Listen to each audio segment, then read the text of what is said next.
मुझे नहीं लगता वो आ जाएगी। कल उनके घर पे वैसे भी हादसा हो गया था। हाँ, लेकिन सब लोग महफूज हैं। क्या तुम मुझे उसका नंबर दे सकते हो ताकि मैं उसकी तबीयत पूछ लूं? जरूरत नहीं है इसकी, मैं बता दूंगा उसे।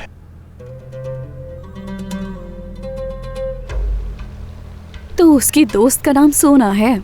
उफ, खुदा के लिए तूबा, अब इस बात का पीछा छोड़ दो। फौरन गुस्सा आ जाता है तुम्हें। मेरे पास एक आइडिया है तुम्हारे लिए। यही वक्त है कि हम उससे बदला लें। सोचते सोचते देर ही ना हो जाए।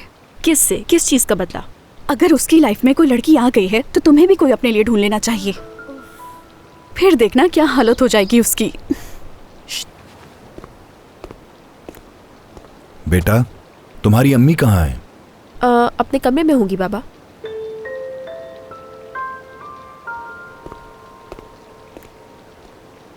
कम से कम नसरीन और फातिमा का मामला तो ठीक हो गया।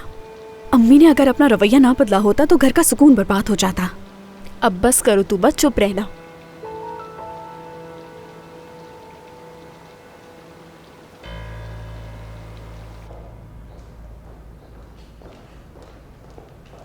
मैं तुम्हें ही देखने आ रहा था सादिया। क्यों, क्या हुआ?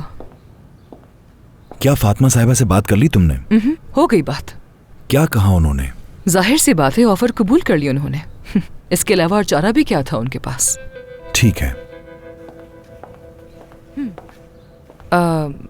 मरियम, प्लीज ऊपर जाकर ये कमरों वाला मसला हल करो जल्दी से। हमें गेस्ट रूम खाली करना होगा। मैंने उन्हें कहा था स्टोर रूम में इंतजाम कर देंगे, लेकिन नसरीन उस पर राजी नहीं। वो वहां नहीं रह सकती मरियम। अपने साथ वाला कमरा उनके लिए तैयार करो, क्योंकि बगैर खिड़की वाला कमरा उन्हें देना मुनासिब नहीं है। नई आने वाली लड़की तो उसी कमरे में रहती है करीम साहब। ठीक है, उस लड़की से अच्छे तरीके से बात करो और उसे 3 महीने की तनख्वाह अभी देकर रुखसत कर दो। आन रिश्तों की पहचान। Don't forget to subscribe to our YouTube channel for more entertainment.